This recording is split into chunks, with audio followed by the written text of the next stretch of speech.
Hello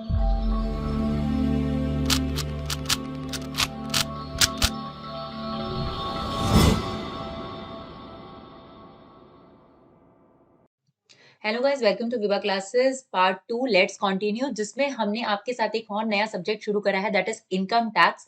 chapter 1 में हमने आपको जो इसकी बेसिक टर्म्स थी उसका इंट्रोडक्शन दिया। अब आपके पास चैप्टर 2 है, वो बहुत ही इंपॉर्टेंट है, रेजिडेंशियल स्टेटस। इसका न्यूमेरिकल पार्ट भी हम लेकर आएंगे, दैट इज पार्ट 1, जिसमें हम आपको जितने भी रेजिडेंशियल स्टेटस हैं, क्योंकि देखिए टैक्स लायबिलिटी कैलकुलेट करने के लिए दो बातों का जानना जरूरी है, जैसे कि आप अपनी स्क्रीन पर देख सकते हैं। एक तो सोर्स ऑफ इनकम, यानी इंसान जो पर्सन है उसने किस जगह से पैसा कमाया है, उसका सोर्स क्या है।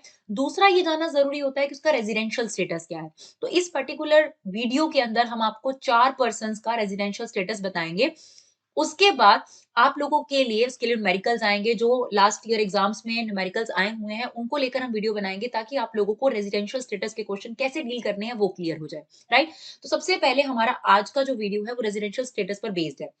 तो देखिए, किसी भी कंपनी में सॉरी किसी भी पर्सन की अगर टैक्स लायबिलिटी कैलकुलेट करनी हो, तो टैक्स लायबिलिटी डिपेंड करती है कि सोर्स ऑफ इनकम क्या है, यानी कहां से वो पैसा कमाया गया है। सेकंड थिंग होता है कि उसका रेजिडेंशियल स्टेटस। अगर हम इंडिया के पर्सपेक्टिव की बात करें तो इंडिया में रेजिडेंशियल स्टेटस क्या है। देखिए, एक चीज आपको कंफ्यूज नहीं करनी है, citizenship is a different word from resident. अगर हम सिटीजन शब्द की बात करें तो सिटीजन एक लीगल कंसेप्ट है।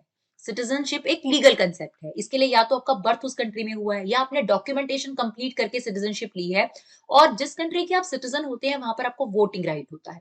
सिटीजनशिप आप एक कंट्री की ही ले सकते हैं एट द एक मोमेंट पर आपकी एक ही कंट्री की सिटीजनशिप हो सकती है।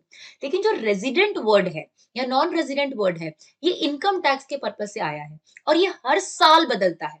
यानी एक फॉरनर, ध्यान से सुनिएगा, एक फॉरेनर जो है वो हो सकता है आपकी कंट्री का रेजिडेंट हो।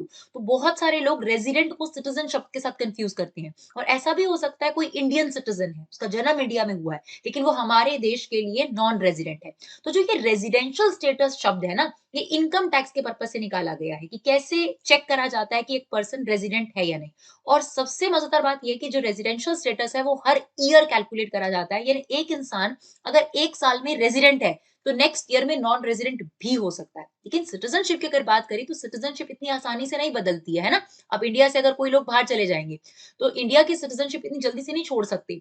बाहर की सिटीजनशिप लेने में भी टाइम लगेगा, है ना। 10 साल, कईयों को 20 साल लग जाते हैं। जब उनको वहां की सिटीजनशिप मिलती है तो उसके लिए कंडीशन होती है कि आपको यहाँ की सिटीजनशिप जो है वो सैक्रिफाइस करनी पड़ेगी। तो citizenship is a legal concept, जिसको वोटिंग राइट आपके पास मिलता है, या बर्थ से आप वहां पे ले लेते हो डॉक्यूमेंटेशन कंप्लीट कराने पर। जबकि जो रेजिडेंट शब्द है वो कैलकुलेट ही इनकम टैक्स पर्पज से किया जाता है। तो अगर आपको टैक्स कैलकुलेशन करनी है तो सबसे पहले उस पर्सन का रेजिडेंशियल स्टेटस जानना पड़ेगा। रेजिडेंशियल स्टेटस जानने के बाद हम देखेंगे कि उसकी इनकम कौन कौन सी है।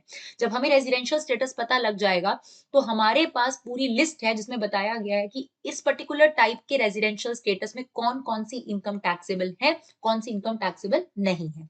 तो यहाँ पर रेजिडेंशियल स्टेटस को लेकर खास बात यह है कि रेजिडेंशियल स्टेटस हर साल कैलकुलेट होता है। एक इंसान का जो रेजिडेंशियल स्टेटस है वो हर साल बदल सकता है। राइट। और पर्सन टू पर्सन भी वेरी करता है। अब देखिए, जो रेजिडेंशियल स्टेटस है उसको कैसे कैटेगराइज करा गया है। कोई भी पर्सन जो होगा, याद है जब हम पर्सन शब्द बोल रहे हैं तो किसके बारे में बात कर रहे हैं, ये देखिए हमने नीचे लिखा है। यहाँ पर जब रेजिडेंशियल स्टेटस की बात आएगी तो इंडिविजुअल की बात करेंगे, हम एचयूएफ की बात करेंगे, एसोसिएशन ऑफ पर्सन या पार्टनरशिप फर्म, आप याद रख सकते हैं, एक ही फीचर होता है इन तीनों का, और कंपनी। अब आप कहेंगे मैम पर्सन में तो आपने लोकल अथॉरिटी भी बताई थी। देखिए, लोकल अथॉरिटी का रेजिडेंशियल स्टेटस आप क्यों कैलकुलेट करेंगे, क्योंकि लोकल अथॉरिटी तो इंडिया की हुई ना, तो उसका तो रेजिडेंशियल स्टेटस ऑटोमेटिक ऑर्डिनरी है, वो तो है ही रेजिडेंट, है ना। ऐसी आर्टिफिशियल जुडिशियल पर्सन भी इंडियन ही होगा। तो ये 4 पर्सन हैं, जिनका 4 भी क्यों, देखिए ये 2 अलग अलग थे हमारे पास, ये अलग था। 5 जो ये लोग हैं, पर्सन हैं, इनका रेजिडेंशियल स्टेटस हमें कैलकुलेट करना है, जिसमें हम 4 कैटेगरी में ही इनको कैलकुलेट कर लेंगे। तो सबसे पहले और इंपॉर्टेंट होता है इंडिविजुअल का रेजिडेंशियल स्टेटस कैलकुलेट करना। तो जब आप इन दोनों का रेजिडेंशियल स्टेटस चेक करेंगे तो इनकी कंडीशन सेम है, और जब आप इन दोनों का चेक करेंगे तो मोर और लेस काफी हद तक इनका जो रेजिडेंशियल स्टेटस चेक करने का तरीका है, जो प्रोसेस है, वो सेम है। तो रेजिडेंशियल स्टेटस को कैटेगराइज कैसे करा जाता है। कोई भी पर्सन या तो रेजिडेंट होगा या नॉन रेजिडेंट होगा। ठीक है जी, नॉन रेजिडेंट हो गया, क्लियर हो गया कि वो नॉन रेजिडेंट है। अगर वो रेजिडेंट होगा तो फर्दर चेक करा जाएगा कि वो कैसा सा रेजिडेंट है, ऑर्डिनरी रेजिडेंट है या नॉन ऑर्डिनरी रेजिडेंट है। अगर मेरी लैंग्वेज में सिंपल शब्दों में अगर हम कहें तो ऐसा हम चेक कर लेते हैं कि वो यार परमानेंट टाइप का रेजिडेंट है या फिर टेम्परेरी रेजिडेंट है ना? तो रेजिडेंट में पहले चेक करना है कि रेजिडेंट है या नॉन रेजिडेंट है। एक बार ये क्लासिफाई हो गया कि रेजिडेंट है, फिर हम ये चेक करेंगे कि वो रेजिडेंट भी पक्का वाला है या फिर थोड़ा कच्चा वाला है ना? तो ऐसा नहीं लिखना, बट रेजिडेंट में चेक करा जाएगा फर्दर ऑर्डिनरी रेजिडेंट या फिर नॉन ऑर्डिनरी रेजिडेंट। जब एक बार आप इन पर्सन का रेजिडेंशियल स्टेटस चेक कर लेंगे, तो आपको एक पूरी क्लियर लिस्ट दी गई है जिसके बारे में भी हम न्यूमेरिकल समझाएंगे कि कौन सी इनकम टैक्सेबल होगी। तो फिर हम जाएंगे सोर्स ऑफ इनकम पे कि उस पर्सन की कहाँ से कमाई हुई है। रेजिडेंशियल स्टेटस पता लगने के बाद टैक्स लायबिलिटी कैलकुलेट करना आसान हो जाता है। तो अब एक-एक करके, जो कि इंपॉर्टेंट है इस वाले चैप्टर में, एक-एक पर्सन का हम रेजिडेंशियल स्टेटस देखते हैं। तो सबसे पहले और सबसे इंपॉर्टेंट होता है इंडिविजुअल का रेजिडेंशियल स्टेटस। तो चलिए फटाफट से देखते हैं कि कैसे इंडिविजुअल का रेजिडेंशियल स्टेटस जो है वो कैलकुलेट करा जाता है। तो सबसे पहले हमने चेक करनी है बेसिक कंडीशंस, जो कि सेक्शन 6 सब सेक्शन 1 में गिवन है। बेसिक कंडीशन, 2 बेसिक कंडीशन है, ध्यान से सुनिएगा, बड़ी सिंपल लैंग्वेज में लिखी हुई है। He has been in India for 182 days or more during previous year. हर साल आपका टैक्स में प्रीवियस ईयर बदलता रहेगा। फिलहाल के लिए भी हम मान लेते हैं कि 21-22 जो है, यानी 1 अप्रैल 2021 से 31 मार्च 2022 हमारा प्रीवियस ईयर है, लेट इट बी, राइट? ये हमने भी प्रीवियस ईयर मान लिया। तो अगर कोई भी इंसान इंडिया में इस प्रीवियस ईयर में, और असेसमेंट ईयर क्या होगा जिसमें हम टैक्स लायबिलिटी कैलकुलेट करेंगे, वो होगा 22-23, राइट? तो ये हमारा असेसमेंट ईयर हो गया। तो अगर 21-22 में कोई भी 182 डेज से ज्यादा रह जाता है, तो वो हमारी कंट्री का रेजिडेंट हो जाएगा। इन दोनों में से कोई एक कंडीशन सेटिस्फाई करना इनफ है, तो इसीलिए हमने और लिखा है, या तो आप फर्स्ट वाली सेटिस्फाई कर लो या फिर सेकंड वाली सेटिस्फाई कर लो। अगर कोई इंसान 182 डेज से ज्यादा प्रीवियस ईयर में रह गया, तो असेसमेंट ईयर के लिए उसका रेजिडेंशियल स्टेटस क्या माना जाएगा? वो उस कंट्री का रेजिडेंट। ठीक है। अगर मान लीजिए कोई इंसान 21-22 में या जो भी प्रीवियस ईयर है उसमें आपके पास 182 डेज नहीं रहा, फॉर एग्जांपल कोई इंसान 70 डेज रहा, तो भी उसके पास एक ऑप्शन और है अभी भी रेजिडेंट होने की। तो सेकंड ऑप्शन आ जाती है उसके पास, he has been in India for 60 days और more in previous year, and 365 days in 365 days or more in 4 year preceding the previous year। अब इस लाइन को समझिएगा, बहुत इंपॉर्टेंट है। देखिए 21-22 हमने प्रीवियस ईयर लिया, तो अगर कोई इंसान इस प्रीवियस ईयर में 60 या 60 से ज्यादा दिन प्लस, यहाँ पे हम ऐड कर देते हैं, यहाँ पे प्लस कर देते हैं, ठीक है ना, प्लस जो इससे पिछले 4 साल है। देखिए प्रिसीडिंग द प्रीवियस ईयर का मतलब होता है इससे पिछले 4 साल, मतलब इससे पिछले साल कौन से होंगे? 20-21, ठीक है जी, 19-20 और 18-19 और 17-18, राइट? ये वाले 4 सालों में अगर वो कुल मिलाकर 365 डेज रह जाए, ध्यान से सुनिएगा सेकेंड कंडीशन को, प्रीवियस ईयर में कितने दिन? 60 और 60 से ज्यादा, और जो प्रीवियस ईयर से पिछले 4 साल है उसमें टोटल मिलाकर अगर 365 डेज वो रह जाए, तो ऐसे केस में भी वो रेजिडेंट बन सकता है कंट्री का। तो इसका मतलब अगर बात करी जाए कि कोई भी इंसान रेजिडेंट कब होता है इंडिया का, तो उसके पास दो ऑप्शंस हैं, दो ऑप्शंस में से कोई भी एक ऑप्शन उसको सेटिस्फाई करनी है, या तो ये या तो ये। तो आइदर और वाली सिचुएशन है, या तो ये सेटिस्फाई कर ले या ये सेटिस्फाई कर ले। फर्स्ट कंडीशन क्या है कि प्रीवियस ईयर में 182 डेज या उससे ज्यादा रहना है। सेकंड कंडीशन क्या है कि अगर मान लीजिए कि वो 182 डेज से थोड़ा कम रहा, तो भी घबराने की जरूरत नहीं है, सेकंड कंडीशन अवेलेबल है, प्रीवियस ईयर में उसको 60 दिन से ज्यादा रहना है, 60 और 60 दिन से ज्यादा रहना है, प्लस जो भी प्रीवियस ईयर है, ध्यान से सुनिएगा, प्रीवियस ईयर से पिछले 4 साल, जो भी उससे पिछले 4 साल है उसमें टोटल मिला के 365 डेज अगर वो रह जाए, तो इसका मतलब प्रीवियस ईयर में 60 और उससे ज्यादा, और बाकी के 4 सालों में 365 डेज अगर वो सेटिस्फाई कर लेता है, तब भी वो रेजिडेंट कहलाएगा। यानी कोई भी पर्सन, सॉरी इंडिविजुअल, फिलहाल के लिए हम किसका स्टेटस चेक करें? इंडिविजुअल। तो कोई भी इंडिविजुअल अगर 1 या 2 में से कंडीशन सेटिस्फाई कर देता है, तो उसका रेजिडेंशियल स्टेटस क्या हो जाएगा? वो रेजिडेंट हो जाएगा। और ऑब्वियस सी बात है कि अगर वो इन दोनों में से कोई भी कंडीशन सेटिस्फाई नहीं करता, तो उसका रेजिडेंशियल स्टेटस क्या होगा? वो नॉन रेजिडेंट होगा। तो अगर बेसिक कंडीशन दोनों में से कोई एक सेटिस्फाई कर दी, या तो 1 या 2, तो वो रेजिडेंट हो गया। ना वो 1 सेटिस्फाई कर पाया, ना वो 2 सेटिस्फाई कर पाया, तो वो क्या बन जाएगा? Non resident. बट इसमें एक इम्पॉर्टेंट क्लॉज भी है, उसे भी हम लोग देखेंगे। देखिए हमने एक्सेप्शन करके कुछ लिख रखा है, इसको समझने की जरूरत है।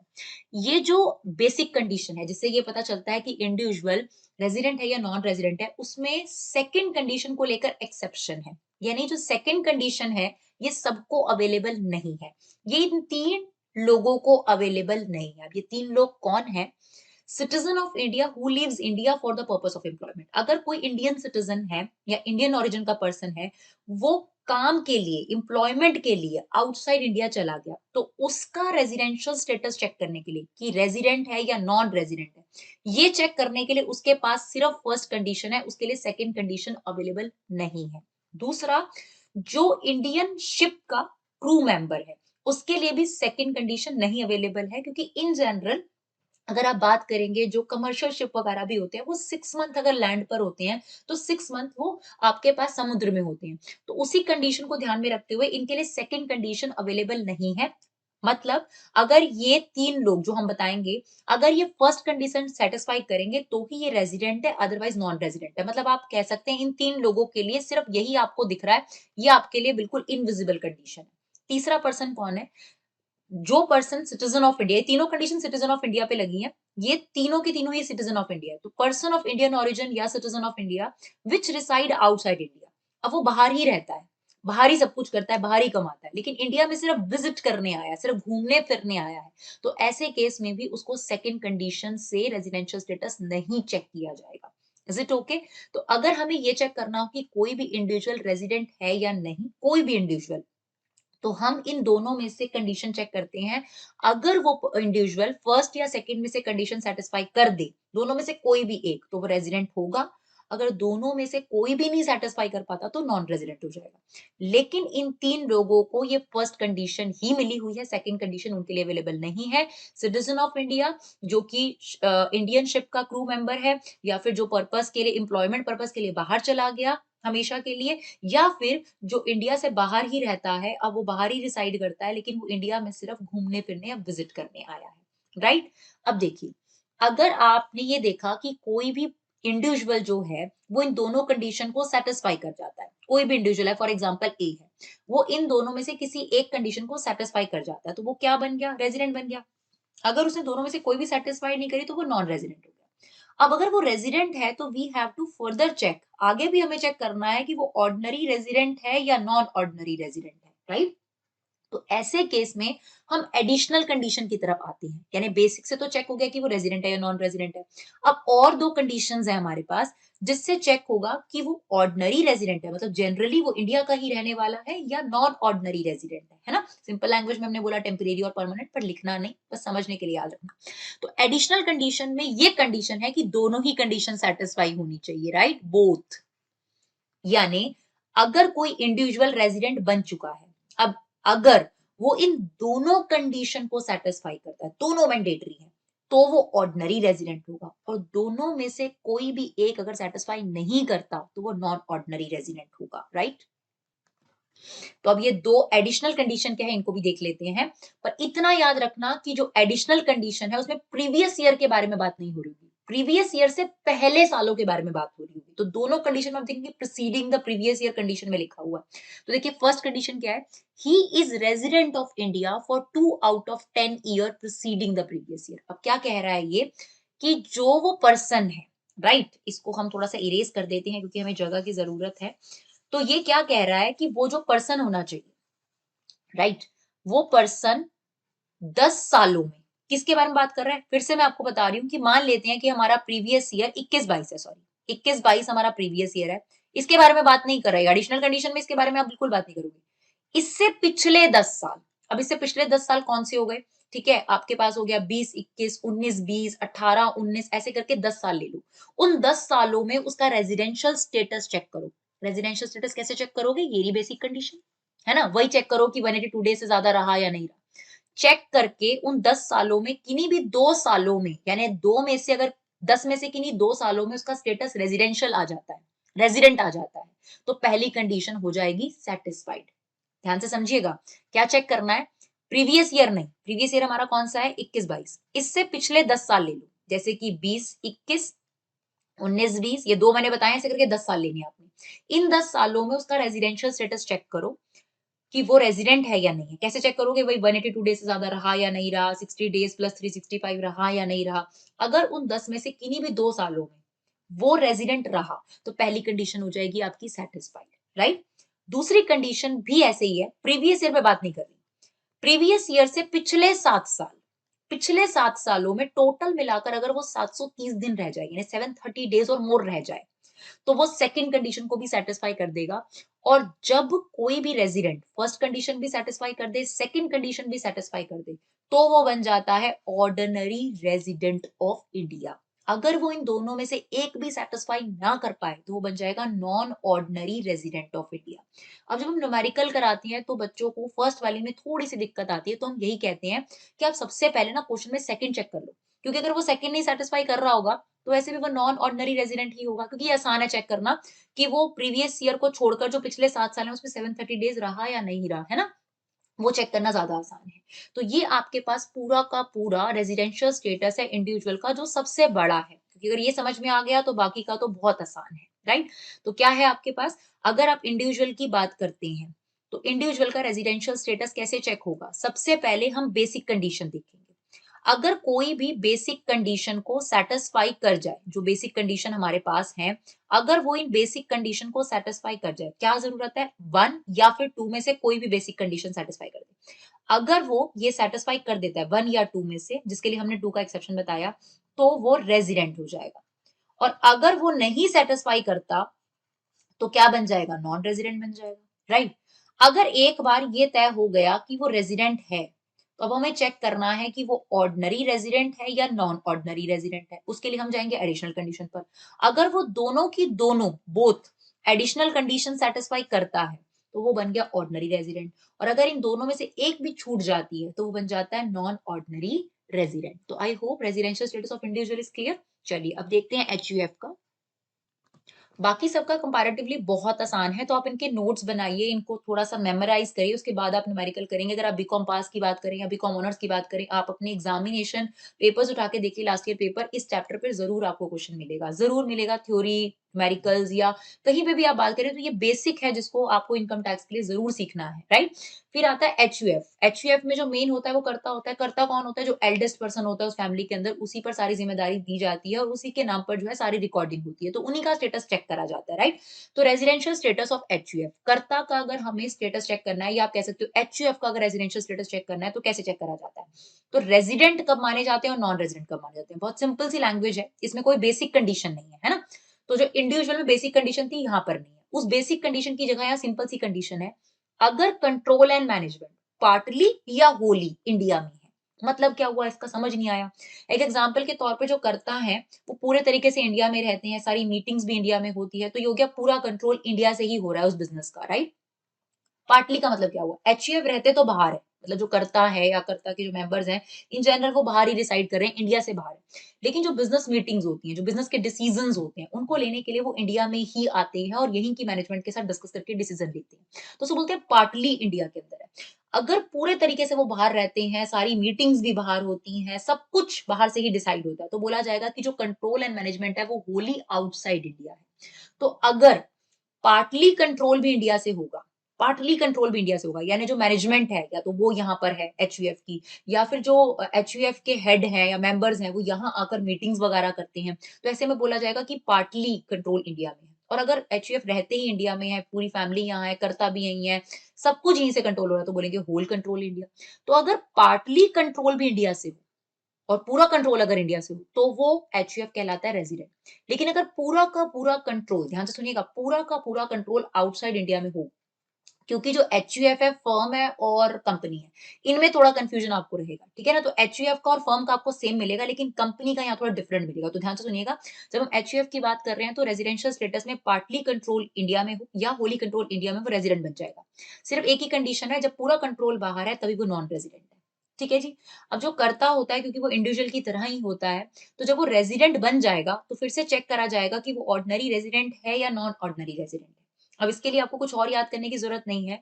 जो हमने आपको एडिशनल कंडीशन सिखाई थी अभी इंडिविजुअल के केस में, वही एडिशनल कंडीशन आपने चेक करनी है। क्या है एडिशनल कंडीशन? कि प्रीवियस ईयर को छोड़कर जो पिछले 10 साल हैं, उसमें से 2 साल वो रेज़िडेंट हो करता, ठीक है? और पिछले 7 सालों में कुल मिलाकर 730 डेज़ और अगर मोर रह जाए, अगर ये दोनों कंडीशन वो सैटिस्फाई कर दे, बोथ एडिशनल कंडीशन सैटिस्फाई कर दे, तो जो एचयूएफ है, उसका स्टेटस आएगा ऑर्डिनरी रेज़िडेंट। और अगर वो दोनों में से कोई भी कंडीशन नहीं सैटिस्फाई करते, तो वो बन जाएँगे नॉन ऑर्डिनरी रेज़िडेंट। क्लियर? तो बहुत सिंपल सी बात है, control and management outside India non resident, control and management partly या whole in India resident. Resident का आगे चेक करने के लिए बोथ एडिशनल कंडीशन चेक करो, बोथ सैटिस्फाइड तो ऑर्डिनरी, एक भी सैटिस्फाइड नहीं तो दोनों में से एक भी अगर नहीं हुई तो वो क्या बन जाएगा? Non ordinary resident. तो इजी, इसी को आपने पॉइंट्स में आपने लिखना है, जब एग्जाम में आएगा तो इसी चीज को आप थोड़ा सा और करेंगे। हमने बुलेट्स में आपको बताया ताकि आपको समझने में आसानी हो। अब हम बात करेंगे फर्म की और कंपनी की, और उसके बाद ये चैप्टर आपका यहीं पे फिनिश होगा और इसके फिर क्वेश्चन हम आपको नेक्स्ट पार्ट में इसके देंगे। चलिए देखते हैं residential status of partnership firm, association of person और बॉडी ऑफ इंडिविजुअल। तो तीनों का मोर और लेस सेम साइज जो फॉर्मेशन होता है, इसमें और कंपनी में एडिशनल कंडीशन का कोई सवाल ही नहीं उठता, बिकॉज ये कभी ऑर्डिनरी या नॉन ऑर्डिनरी नहीं होते, क्योंकि ये इंसान नहीं है, ये पर्सन नहीं है ना, आर्टिफिशियल पर्सन है, लीगल पर्सन है ये, है ना? जैसे इंडिविजुअल की तरह, हम आपकी तरह वैसे, या कर्ता की तरह ये इंडिविजुअल नहीं है। तो इसमें या तो रेजिडेंट होता है या नॉन रेजिडेंट होता है, सिंपल। क्लियर? अब ध्यान से देखिएगा कि जो फर्म है, पार्टनरशिप फर्म है या एसोसिएशन ऑफ पर्सन है या फिर बॉडी ऑफ इंडिविजुअल, का मतलब होता है कुछ इंडिविजुअल आपस में मिलकर कोई बिज़नेस चलाएँ, या एसोसिएशन ऑफ पर्सन होता है 2 कंपनी आपस में मिल गई, तो पार्टनरशिप फर्म आपस में मिल गई। यानी पर्सन के एसोसिएशन को बोलते हैं। तो इनका रेजिडेंशियल स्टेटस कैसे कैलकुलेट होता है?